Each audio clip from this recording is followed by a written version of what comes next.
मेरे लीडर के बारे में सबको पता होना चाहिए, मेरे पार्टी के बारे में सबको पता होना चाहिए। ஆண்டவன் மீது ஆணையிட்டு உறுதிமொழிகிறேன்। साउथ की राजनीति और फिल्मों को लेकर अक्सर कहा जाता है कि वहां हिंदी बोलने वालों के लिए जगह नहीं होती, हिंदी बोलना वहां पसंद नहीं किया जाता। लेकिन अब विजय थलापति ने इस धारणा को पूरी तरह बदल कर रख दिया है। तमिलनाडु की नई सरकार में एक ऐसा चेहरा सामने आया है जो न सिर्फ युवा है बल्कि फराटेदार हिंदी बोलकर भी सुर्खियों में है। ये चेहरा है 29 साल की एस कीर्तना का, जिन्हें विजय ने अपनी कैबिनेट में जगह देकर बड़ा संदेश दे दिया है। सबसे खास बात यह है कि विजय के साथ जिन 9 कैबिनेट मंत्रियों ने शपथ ली, उनमें सिर्फ एक महिला मंत्री शामिल हैं और वो हैं एस कीर्तना। यानी विजय की पूरी कैबिनेट में अकेली महिला चेहरा बनकर कीर्तना सामने आई हैं और अब वही सबसे ज्यादा चर्चा में है। तमिलनाडु जैसे राज्य में जहां हिंदी विरोध की राजनीति लंबे समय से होती रही है, वहां एक युवा महिला नेता का खुलकर हिंदी बोलना लोगों को हैरान कर रहा है। चुनाव प्रचार के दौरान कीर्तिका के कई इंटरव्यू वायरल हुए, जिनमें वो बेहद आत्मविश्वास के साथ हिंदी बोलती नजर आई और अब मंत्री बनने के बाद उनकी चर्चा सिर्फ तमिलनाडु में नहीं बल्कि पूरे देश में हो रही है। दरअसल एस कीर्तना का पूरा नाम कीर्तन संपत है।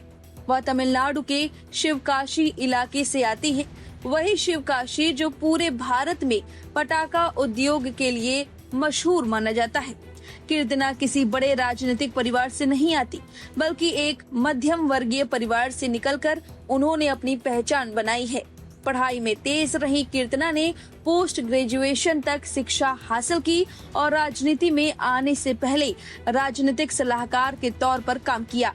सबसे दिलचस्प बात यह है कि उन्होंने सिर्फ टीवीके के साथ ही काम नहीं किया बल्कि इससे पहले डीएमके नेताओं के साथ भी राजनीतिक रणनीति और संगठन में काम कर चुकी हैं।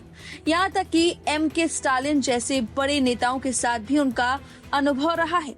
यानी राजनीति को उन्होंने सिर्फ मंच से नहीं बल्कि सिस्टम के अंदर रहकर समझा भी है।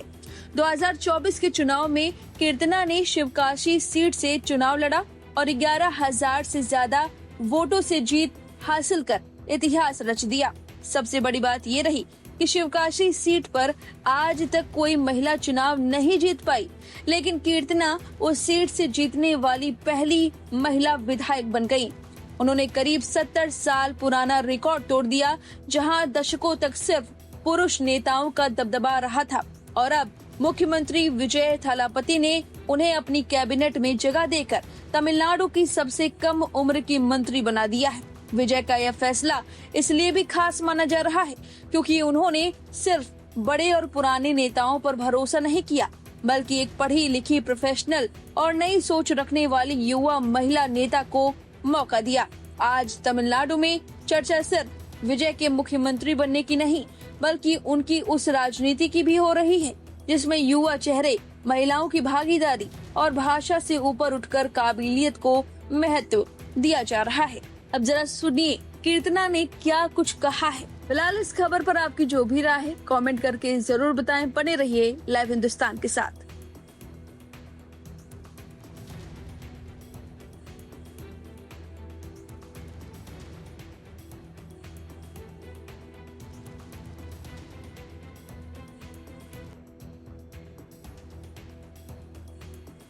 माई हुई थी, अगर हम इलेक्शन से पहले की बात करें, उसमें एक था हिंदी का विरोध। आप हिंदी बहुत अच्छा बोलती हैं, अगर तमाम जो लोग हिंदी भाषी प्रदेश से आते हैं उनको आपको बताना हो कि एक एमएलए जो कि 29 साल की है, उसने शिवकाशी कैंडिडेट्स कॉन्स्टिट्यूएंसी से जीत हासिल की है और अपने पार्टी के बारे में, अपने राजनेता के बारे में बताना हो, आप क्या कुछ कहना चाहेंगी हिंदी में?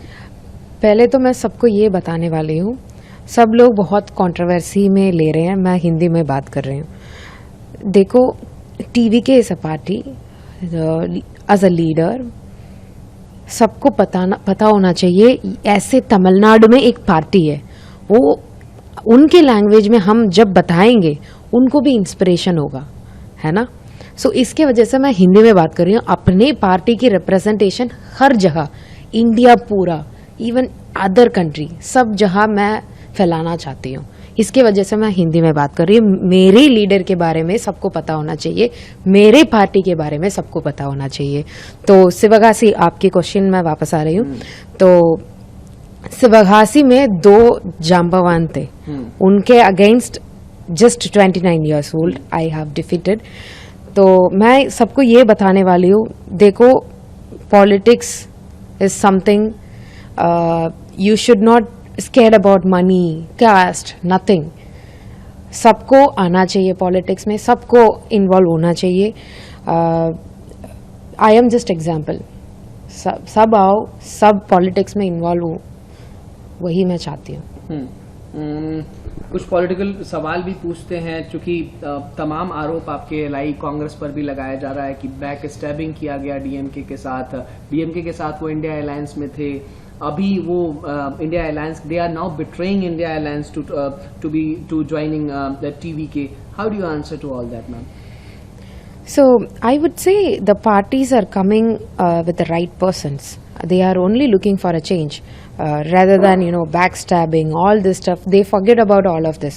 Even we as a TVK party, you can see the segregation in the candidature. We have given no barrier, no caste, no religion, no back of money. The people have got a candidature because only vision is we want to change. We want change. Even I feel the Congress is coming aligns with us. They are just looking forward to join hands with the people who really want to change the state. Now you are the youngest MLA. You must have been thinking like I should get a ministerial berth also. So have you ever thought like I should get a women ministry, the child ministry, or I should be the finance minister of Tamil Nadu? So if my leader wishes, if the party wishes, if anybody, even the people wishes, it will happen automatically, because everything will be decided by the people and the leader. Yeah, if it happens, if they wish, definitely I'm ready to do whatever Anna says. Yeah. What will my last question is, what will be the very first decision of the cabinet of Mr. Vijay to be passed by the secretariat when he will be the chief minister of Tamil Nadu? You'll get to know soon. I really want you to be surprised about it.